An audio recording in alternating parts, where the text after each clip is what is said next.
climate change already happening now. Global warming caused the extremes to becoming more and more severe. In Jakarta, even the average rainfall is increasing by about 10 to 15%. If we compare to the situation before the pre-industrial era, the climate's already changed. Within the period of 2003 to 2005, 53% of Indonesian disaster or natural disaster could be linked to climate hydrological type of disaster. On February 2007, it was the first time my community also got the flooding. It never happened before. I think the weather is changing.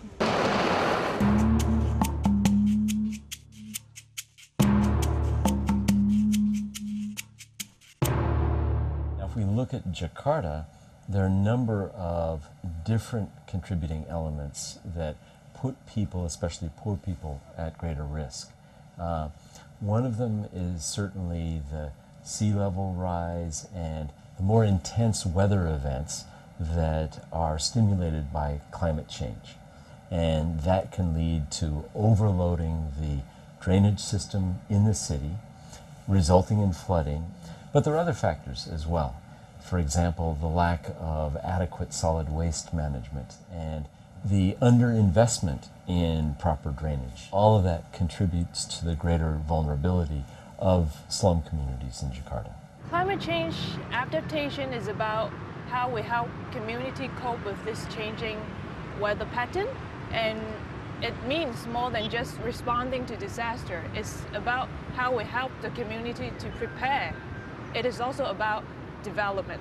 During the flood in 2007, the water level got this high, about this high, and the people, the residents, they evacuate themselves to higher grounds, to the hospital, to the shopping malls very close by, and they move all their belongings to the second level, where some of them stay to watch guard of their properties.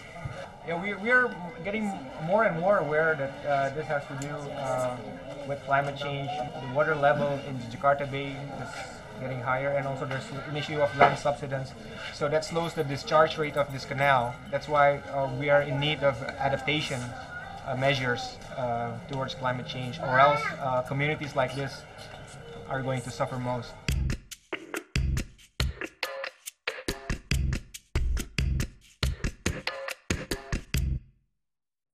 What you see with climate change adaptation, it is putting an additional layer of challenges on top of reaching the Millennium Development Goals and keeping them sustainable. Adaptation is responding to global problem in a very local and case-by-case way, and there are already many examples around.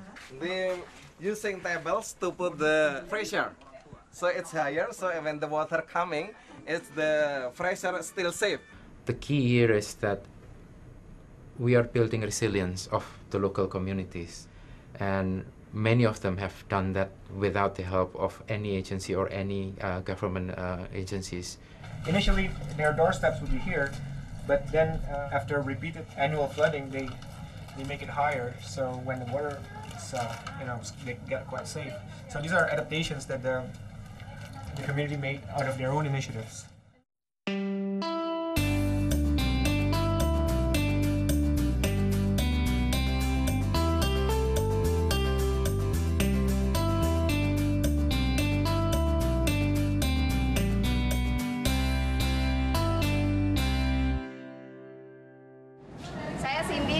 Sekarang saya ada di belakang Masjid Jami Al-Khair. Setelah direnovasi, masjidnya jadi lebih tinggi dan bebas dari banjir kayaknya. Kalau saya camai, saya sini apa ya? Terus? Ini kali saya tidak sukai. Karena banyak sampah. Nih seperti muka dia nih tercemar. Wih lain coy, orang ganteng. Udah ada. Tapi waktu bila banjir, kalau air limbahnya meluap itu wajar karena banjir. Tapi pada musim kering ini tidak, sangat bagus sekali perawatannya. Dan got-got juga setiap minggu sekali dibersihkan oleh warga, semua warga.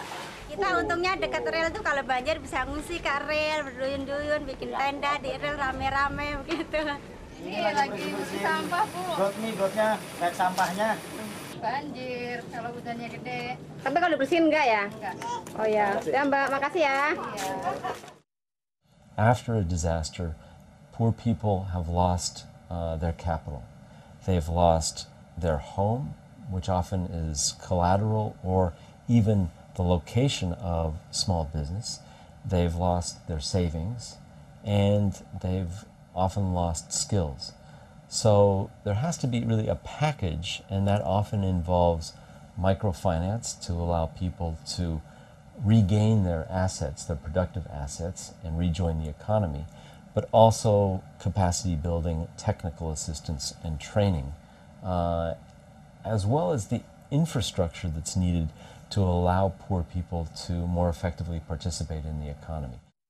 Climate change means that there are more disasters happening, and it means that there will more work for Red Cross. What we have to do is shift from bringing all the expertise and support from the outside to empowering communities to take control. The communities must drive the process. They live in these polluted areas. Respond and spend a lot of time and energy. We only deal with the impact of disaster. The disaster preparedness and disaster response should be balanced. But the capacity building is very important for us. So PMI in chapter and branches not only strong in disaster response, but at least they have to initiate the community-based program, disaster risk reduction program. The society should be prepared to adapt to climate change. It is completely Red Cross mandate. The sooner we act, the better. Okay, we are racing against time. Act now, and we should understand that we owe to the next generation.